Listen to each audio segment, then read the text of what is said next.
Mas eu queria nessa manhã meditar com você sobre os sinais de uma espiritualidade enferma ou equivocada. Eu queria que você abrisse a sua Bíblia em João, no capítulo 8, a partir do versículo 1. Diz assim a palavra do Senhor.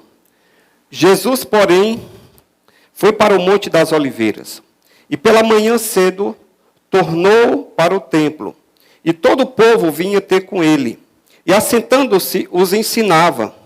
Os escribas e os fariseus trouxeram-lhe uma mulher apanhada em adultério. E pondo-a no meio, disseram-lhe: Mestre, essa mulher foi apanhada no próprio ato, adulterando. E na lei nos mandou Moisés que a tais sejam apedrejadas. Tu, pois, que dizes? Isto diziam eles, tentando-o, para que tivessem de que o acusar.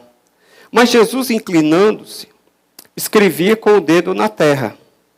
E como insistissem, perguntando-lhe, endireitou-se e disse-lhes: Aquele que dentre vós está sem pecado, seja o primeiro que atire a pedra contra ela.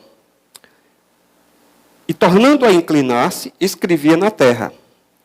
Porém, ouvindo eles isto, acusados pela consciência, saíram um a um, a começar pelos mais velhos, até os últimos.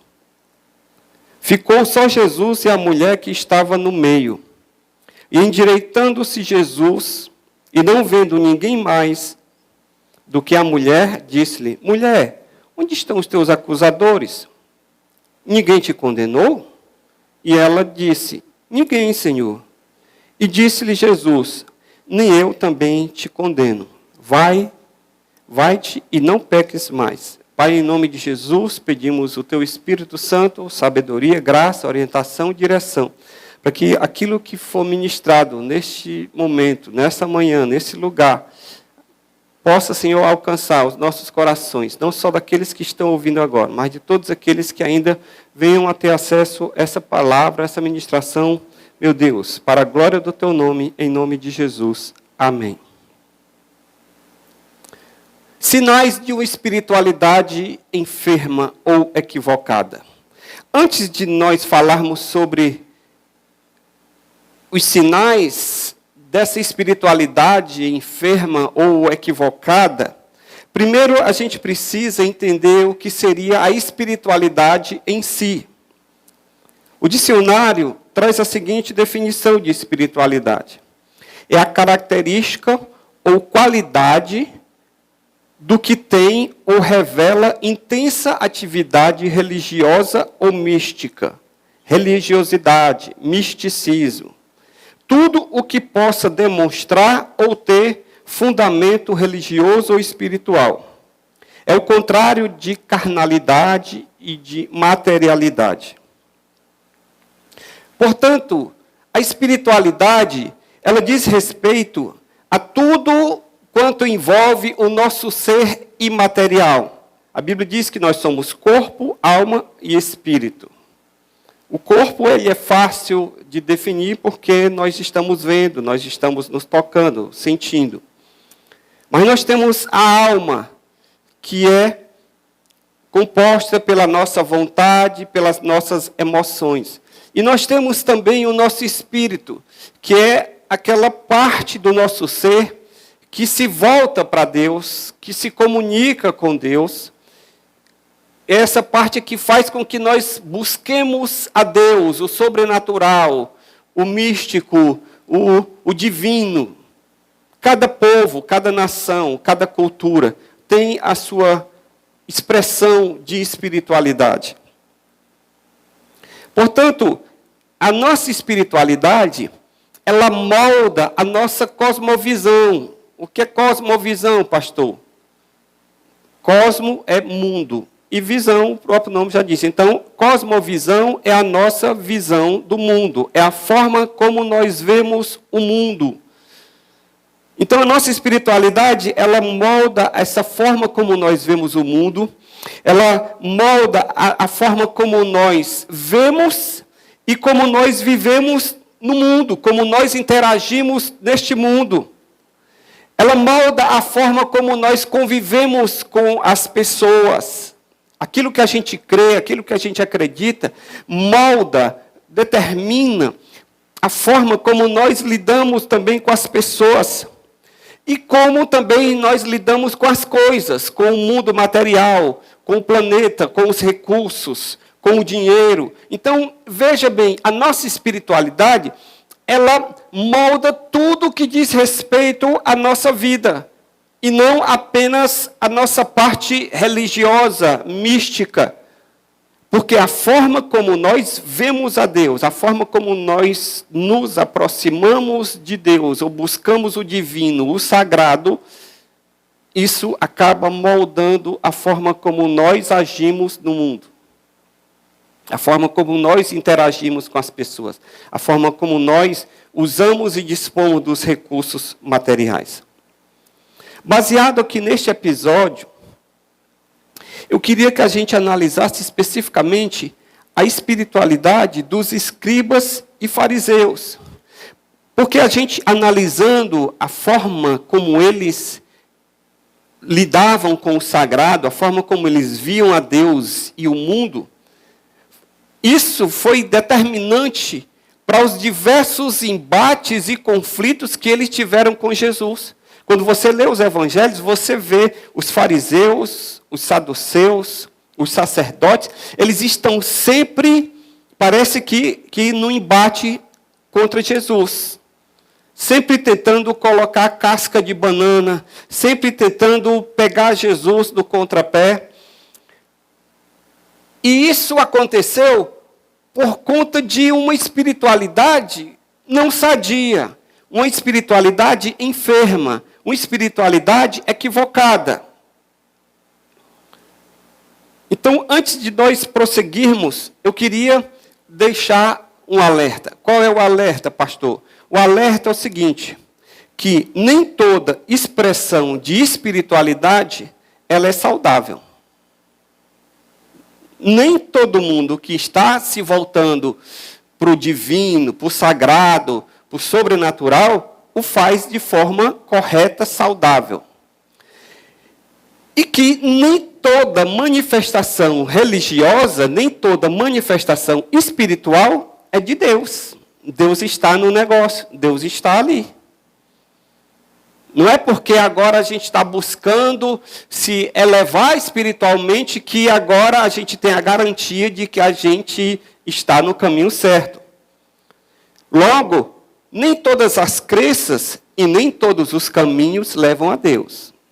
Eu não sei se você já lidou com essa situação, ouviu alguém dizendo: importante é buscar a Deus, cada um na sua religião. Todos os caminhos levam a Deus. O importante é a intenção. E não é assim. E a gente vai ver como a gente pode se equivocar quando a gente está manifestando a nossa espiritualidade. Então, quais seriam, de acordo com esse texto, os sinais de uma espiritualidade enferma e equivocada? Primeiro, aproximar-se de Cristo com as atitudes erradas e com as motivações falsas. Quando nós nos aproximamos do Senhor com as atitudes erradas e com as motivações falsas no nosso interior, nós estamos entrando por um caminho equivocado. E nossa espiritualidade, ela está errada, está enferma. Ela não vai nos levar a um caminho de saúde espiritual e de um bom relacionamento com Deus. Olha o que é que diz João, capítulo 8, do versículo 6, que nós lemos. Isto diziam eles, os escribas e fariseus, tentando a Jesus, para que tivesse de que o acusar. Os escribas e os fariseus, eles não estavam interessados no cumprimento da lei de Moisés. Quando eles pegaram aquela mulher em adultério e trouxeram aquela mulher, eles não estavam interessados na mulher, no bem-estar daquela mulher. Eles não estavam interessados no ensino de Jesus. Eles não estavam ali para aprender de Jesus. Eles simplesmente queriam usar aquela situação de forma desonesta para tentar apanhar Jesus do contrapé e ter de que o acusar. Eles intentaram 3 coisas contra Jesus aqui nesse episódio para colocar Jesus diante de um dilema. Primeiro, eles tentaram jogar Jesus contra a lei de Moisés. Por quê? Porque na lei de Moisés, lá em Levítico, no capítulo 20, no versículo 10, dizia o seguinte: também o homem que adulterar com a mulher de outro, havendo adulterado com a mulher do seu próximo, certamente morrerá o adúltero e a adúltera. Então o adultério aqui, na lei de Moisés, não dava separação. Adultério dava morte. Já pensou quanto tinha que fazer muito cemitério hoje, né? Porque não tinha esse negócio de dizer, não, vamos nos separar. Não, era morte. Morte para quem adulterava, para o homem e para a mulher que estava participando. Então, quando eles trouxeram aquela mulher flagrada em um ato de adultério, eles queriam colocar Jesus numa situação em que Jesus se posicionasse contra a lei de Moisés. Por quê? Porque se Jesus perdoasse e absolvesse a mulher, ele estaria se opondo à lei de Moisés. E aí, contra ele, se poderia argumentar que ele estaria fomentando, incentivando essas pessoas a cometerem adultério. E aí eles iriam ter de que acusar Jesus. Veja que eles não estão tentando resolver o problema da mulher ou do homem. Eles estão querendo usar essa situação para colocar Jesus na berlinda, num dilema. Segundo, eles tentaram jogar Jesus contra a lei romana. Por quê? Porque nessa época, Israel estava sob o domínio do Império Romano. Então, por exemplo, quem determinava as penas capitais, ou seja, a pena de morte, não era o tribunal religioso. Quem determinava a pena de morte era o tribunal romano, o imperador, o governador. Tanto é que, por exemplo, quando Jesus foi julgado, ele foi inicialmente julgado por um tribunal religioso, mas para executar a Cristo, eles tiveram que levar Jesus para Pilatos. Eles não puderam simplesmente dar a sentença de Jesus e matar a Cristo. Por quê? Porque como eles estavam debaixo do jugo do Império Romano, quem determinava pena de morte era o Império Romano. Então, se Jesus dissesse assim, apedreje essa mulher, eles iam acusar Jesus de que ele estaria usurpando as atribuições que eram específicas do governador romano. E aí eles iam dizer, olha, Jesus está se insurgindo contra Roma. É um insurgente. É um rebelde. E aí iriam pedir o governo para poder enquadrar Jesus. Vejam a situação. Se por um lado Jesus diz, ameniza para a mulher, ele é acusado religiosamente de estar infringindo a lei de Moisés. Se por outro lado Jesus disse, não, vamos matar essa mulher, porque a lei de Moisés manda, ele disse, peraí, a lei de Moisés manda, mas quem manda aqui desse tipo de situação não é a lei de Moisés. A lei de Moisés é religiosa, é moral. Mas quem manda aqui mesmo é Roma, e nós não podemos pegar e fazer isso. Então, colocaram Jesus numa situação difícil. E eles tentaram também jogar Jesus contra o povo. Por quê? Porque se Jesus condenasse aquela mulher à morte, a sua credibilidade seria minada perante as pessoas. Porque Jesus ele era tido como alguém que tinha compaixão daquelas pessoas que eram alienadas, aquelas pessoas subjugadas, aquelas pessoas desacreditadas. Por isso que Jesus ele é chamado de comilão e beberrão, que andava com prostitutas, com pecadores, com publicanos, porque Jesus ele andava com aquelas pessoas que ninguém queria andar, que os próprios fariseus não queriam andar com elas. E Jesus andava com essas pessoas. Então, se Jesus toma uma atitude de dureza, de execução, a própria credibilidade dele perante as pessoas ia ficar abalada, porque ele dizia, não, mas não era ele que dizia que tem que perdoar, não era ele que dizia que tem que dar a outra face, não é ele que diz que se alguém te obrigar a andar 1 milha, anda 2, como é que agora ele é todo durão? Vejam a situação em que eles colocam Jesus. E Jesus, então, com a sabedoria de Deus, ele se inclina, e provavelmente ali ele começa a escrever, alguns dizem, é só especulação, Jesus começou a escrever os vários tipos de pecado, em que cada um daqueles ali já tinha cometido aquele tipo de pecado. Começar pelos mais velhos, que já viveram mais tempo, já pecaram mais, né? E aí, quando eles começam a ver Jesus ali escrevendo, aí cada um vai saindo de fininho. Jesus diz, quem aqui não tiver pecado, pronto, lança aí a primeira pedra.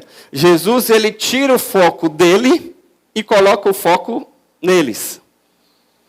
Vocês não querem apedrejar? Vocês não querem matar? Então tá aí, a bola é com vocês. Quem aqui tiver com as mãos todas limpas e não tiver nada lhe acusando, não tiver nenhum pecado, não tiver nenhum erro, lance a primeira pedra. E aí Jesus, ele sai dessa, ele tira o foco dele e coloca o foco neles que estavam querendo acusá-lo e pegá-lo no contrapé. O que é que eu estou querendo mostrar com isso? O sinal de uma espiritualidade enferma é quando nós nos aproximamos do Senhor com as atitudes erradas, com as intenções falsas no nosso coração. De acordo com a Bíblia, irmãos, existe uma forma correta de nós nos aproximarmos do Senhor, que é por meio do arrependimento, é da expressão de um coração quebrantado na presença dEle. Essa é a única forma bíblica de nós nos aproximarmos de Deus. Então, veja bem, quando numa igreja, quando num ajuntamento religioso, o pregador, aquele líder, aquele pastor, aquela pessoa, o sacerdote, padre, seja qual for, o xamã, qualquer que seja o título que se dê, quando ele incentiva as pessoas a se aproximar de Deus com as intenções erradas, com as intenções equivocadas, esse líder, essa pessoa, primeiro, ele não está a serviço de Deus. E segundo, ele não está fazendo um bem às pessoas. Por quê? Porque ele está incentivando as pessoas a tentarem se aproximar de Deus de uma forma equivocada. E elas vão estar ali, aquilo que começa errado, provavelmente vai continuar errado se não houver uma correção de rumo. Como é que a Bíblia diz que a gente tem que se aproximar de Deus? Os escribas e fariseus tentaram jogar uma casca de banana, porque eles não estavam interessados em Jesus, nos ensinos de Jesus. Eles estavam interessados simplesmente em pegar Jesus no contrapé, para ter de que o acusar. O que a Bíblia diz que eu devo fazer, pastor, quando eu quero me aproximar de Deus? No Salmo 51, no versículo 17... a Bíblia diz o seguinte: os sacrifícios para Deus, ou seja, a forma que no Antigo Testamento as pessoas deveriam sacrificar e se aproximar de Deus, porque o sacrifício ele tinha essa função de aproximação de Deus. O salmista diz, é um espírito quebrantado, é um coração quebrantado e contrito, a quem tu não desprezas, ó Deus. Então veja bem, o que atrai a Deus, o que nos aproxima de Deus, é nós termos um coração quebrantado e contrito na presença de Deus. É termos uma atitude de arrependimento, que foi o que os fariseus aqui não tiveram. Em Marcos, no capítulo 1, no versículo 14, quando João Batista, ele vem pregando, e João Batista foi o precursor de Jesus, e a Bíblia diz que ele era a voz do que clama no deserto, ele era aquele que iria preparar o caminho para a vinda de Jesus. João Batista, quando ele vai pregar, lá em Marcos 1,14, ele diz, a palavra do Senhor diz, e depois que João foi entregue à prisão, veio para Jesus para Galileia, pregando o evangelho do reino de Deus, dizendo, e aí Jesus agora vem com a pregação dele, já depois que João Batista, que também pregava o arrependimento para perdão de pecados, Jesus agora diz o seguinte no versículo 15, o tempo está cumprido e o reino de Deus está próximo, arrependei-vos e crede no evangelho. Jesus não vem prometendo cura, Jesus não vem prometendo multiplicação de pães e peixes, Jesus não vem prometendo ressuscitar mortos, Jesus ele vem pregando a chegada do reino de Deus. E a chegada do reino de Deus tem implicações. E ela diz, arrependei-vos e crede no evangelho, que evangelho é boa nova, boa notícia. É essa forma que nós precisamos nos aproximar do Senhor. O próprio João Batista, que conclamava os seus ouvintes ao arrependimento, ao invés de colocar a confiança em sua própria justiça, ele dizia, arrependei-vos. Olha o que a Bíblia Sagrada nos diz lá em Lucas, no capítulo 3, no versículo 2. Sendo Anás e Caifás sumos sacerdotes, veio no deserto a palavra de Deus a João, filho de Zacarias, e percorreu toda a terra ao redor do Jordão, pregando o batismo de quê? De arrependimento para perdão de pecados. E no versículo 8, ele dizia para aqueles que iriam ser batizados, produzi, pois, frutos dignos de arrependimento, e não comeceis a dizer em vós mesmos, temos por pai Abraão, porque vos digo que até destas pedras pode Deus suscitar filhos a Abraão. Sabe qual era o problema dos judeus? Eles disseram, não, nós somos herdeiros de Abraão. Nós temos por pai a Abraão, então se nós temos por pai a Abraão, nós somos herdeiros da fé de Abraão. Ok, Jesus disse, mas isso aí não é motivo para você se orgulhar e chegar diante de Deus apresentando as credenciais de Abraão. Você tem que chegar diante de Deus arrependido e não invocando a fé de Abraão e não se respaldando nos méritos de Abraão, porque se for dizer que é herdeiro da fé de Abraão, e por isso você pode agora gozar de privilégios diante de Deus, de acesso à presença de Deus, isso não quer dizer nada, porque Deus pode, dessas pedras aqui, criar filhos de Abraão. O mérito não está em você ter herdeiro de sangue, você precisa ser herdeiro da fé de Abraão. Nós somos filhos de Abraão pela fé. Nós somos herdeiros das promessas pela fé. Aqui não tem nenhum judeu. Nenhum de nós aqui provavelmente tem ascendência judaica. Mas o que é que nos identifica com Abraão? É termos a mesma fé de Abraão no Senhor. Então, meu querido, deixa eu lhe dizer uma coisa.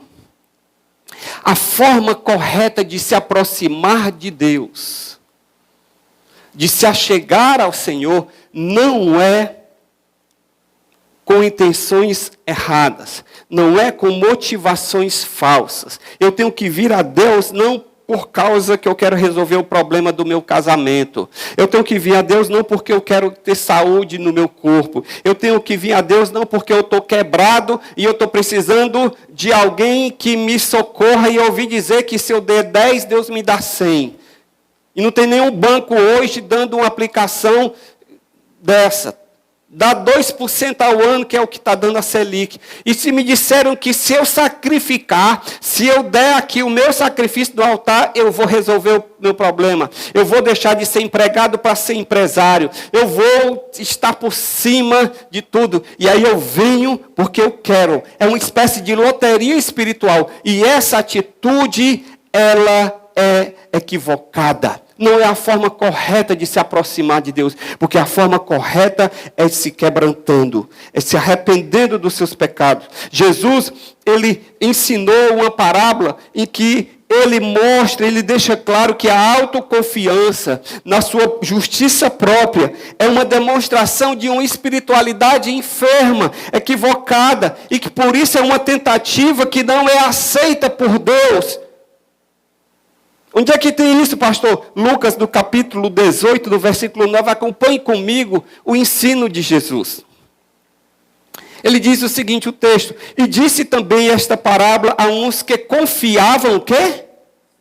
Em si mesmo, crendo que eram justos. Olha aí, como é que a pessoa se aproxima de Deus? Toda empavonada, confiando na sua justiça, na sua retidão, que eu sou bom, que eu sou cumpridor dos meus deveres, eu sou um bom cidadão, eu não ando fazendo mal aos outros, vivo para minha casa, vivo para o meu lar, vivo para minha mulher, a minha rotina é de casa para o trabalho, de casa e para a igreja. Casa, trabalho e igreja. Eu sou uma pessoa do bem, sou cumpridor dos meus deveres, não tenho multa de trânsito, não passo sinal vermelho, faço declaração de imposto de renda todo ano, não ando traindo minha mulher, procuro botar as coisas dentro de casa, dar uma vida boa para os meus filhos, todo mundo me admira, sou amado pela minha família, na minha família, a família da minha mulher, as mulheres olham para mim e dizem, que marido maravilhoso que Deus te deu, minha irmã, que bom. A pessoa está ali, aquele cara... Todo mundo olha e diz, perfeito, tua vida é muito perfeitinha. Então você aí, com Deus, tá?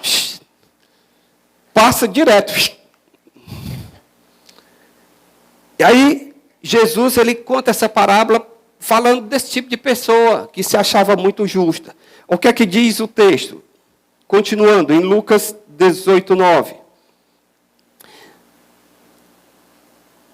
E disse também essa parábola a uns que confiavam em si mesmo, crendo que eram justos, e desprezavam os outros. Senhor, graças a Ti, porque eu não sou como esse irmão aqui, carnal, eu sou espiritual. Ok, vamos lá. 2 homens, versículo 10. Subiram ao templo para orar. Um fariseu, bonitinho, a vida toda certinha, dava o dízimo até do tempero, e o outro publicano. Aquele cara que é desprezado. Publicano é um Mateus da vida, que é cobrador de imposto, que é considerado um traidor. Por quê? Porque ele é um judeu, trabalhando para Roma, cobrando imposto do povo. É um Zaqueu, que cobrava e ainda cobrava mais do que o que era devido. É um publicano. Aí o que foi que aconteceu? Esses 2 vão na igreja, vão ao templo. O fariseu, estando de pé, orava dessa maneira. Ó Deus, graças te dou, porque eu não sou como os demais homens roubadores, injustos, adúlteros, nem ainda como esse publicano. Jejuo 2 vezes na semana. Dou o dízimo de tudo quanto eu possuo. O cara chega diante de Deus para apresentar os seus méritos. Diz, Senhor, olha aí, tá vendo? Sou o cara. Olha como é que ele está orando a Deus. Aí, o outro, coitado ali, o publicano, chega diante de Deus, versículo 13. Publicano, porém, estando de pé, de longe, não tinha nem coragem de chegar perto do altar, nem ainda queria levantar os olhos ao céu, mas batia no peito, dizia, ó Deus, tem misericórdia de mim, pecador. Versículo 14. Digo-vos, Jesus falando, que este publicano desceu justificado para a sua casa, e não aquele fariseu que estava cheio de mérito e falando de suas qualidades. Por quê? Porque qualquer que a si mesmo se exalta será humilhado, e qualquer que a si mesmo se humilha será exaltado.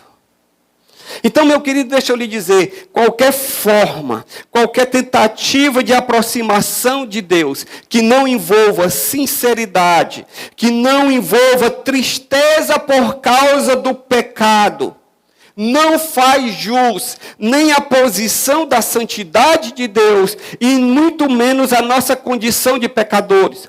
Porque eu, na condição de pecador, eu preciso de perdão, eu preciso de graça, eu preciso do favor de Deus, da misericórdia de Deus, porque a justiça de Deus, a santidade de Deus, requer o quê? Que o pecado seja punido. Então, se eu, pecador, me aproximo de Deus, era para eu ser fulminado. Era para eu ser eliminado. Mas o porquê que eu não sou? Por causa da misericórdia do Senhor. Então, a atitude que eu tenho que ter quando eu me aproximo de Deus é uma atitude desse publicano. Senhor, tenha misericórdia de mim. Eu sou pecador. Eu sou miserável. Eu erro. Eu sou pecador porque eu peco. Porque eu erro o alvo, porque eu não faço a tua vontade, porque eu sou cheio de falhas, tenha misericórdia de mim. É totalmente diferente de alguém que chega e diz, Deus, eu sou justo, eu mereço, e eu estou aqui para exigir os meus direitos. Irmãos, o próprio apóstolo Pedro, que era um homem, no início do seu ministério, um homem exaltado, cheio de si. Senhor, se todo mundo te abandonar, eu não te abandono. Que era um homem impulsivo, confiante em si mesmo. Quando ele escreveu a sua carta, já depois de ter caminhado com o Senhor, já depois de ter vivido com Deus, na presença de Deus, quando ele escreveu a sua carta, ele mostra uma atitude totalmente diferente e uma visão totalmente diferente do início do seu ministério. Porque Pedro, lá em 1 Pedro 5,6, ele diz o seguinte, humilhai-vos debaixo da potente mão de Deus. Essa é a atitude.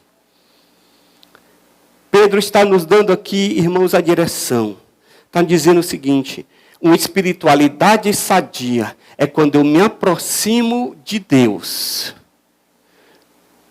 com humildade, com quebrantamento, com necessidade, colocando o Senhor no devido lugar, de Ele exaltado. Lá da visão de Isaías 6, vi o Senhor assentado no alto e sublime trono.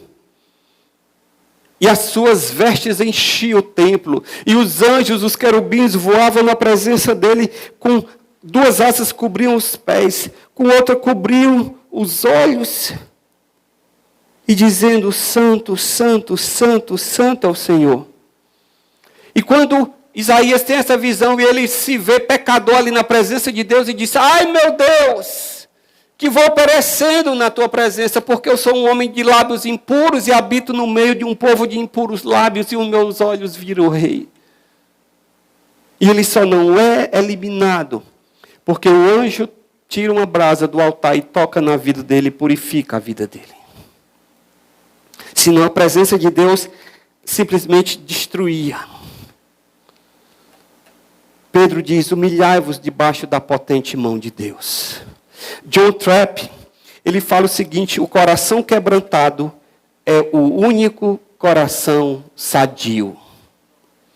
Você quer ter um coração sadio diante de Deus? Tenha um coração quebrantado. Tenha um coração contrito diante do Senhor. John Mason, ele fala, o arrependimento ele começa na humilhação do coração e termina na reforma da vida. O arrependimento começa na humilhação do meu coração. E sabe onde é que ele termina? na reforma da minha vida. Porque a minha vida começa, quando eu me arrependo, a minha vida começa a passar por transformação. E ela começa a ser mudada, transformada, renovada. Então deixa eu lhe dizer uma coisa. Você quer ver se uma pessoa está verdadeiramente se aproximando de Deus? Olha a vida dela. Se ela diz, eu me arrependo diante de Deus, mas olhe o fruto, produzi, pois, fruto digno de arrependimento. Olhe o fruto da vida dela. Não mudou nada, continua trapaceiro, mentiroso, enrolão, continua fazendo coisa errada, mas está na igreja agora. Todo domingo está lá na igreja evangélica. Não é isso. O arrependimento, ele começa com o quebrantamento do coração, mas ele não fica só, você não fica só dizendo a vida toda, Senhor, Senhor, Senhor, igual aquele aleijadinho ali da praça, do Ferreira. Não. Tem o primeiro momento de quebrantamento. Você tem um coração quebrantado, você tem um coração que é dobrável na presença de Deus. Mas isso começa a se refletir na sua vida.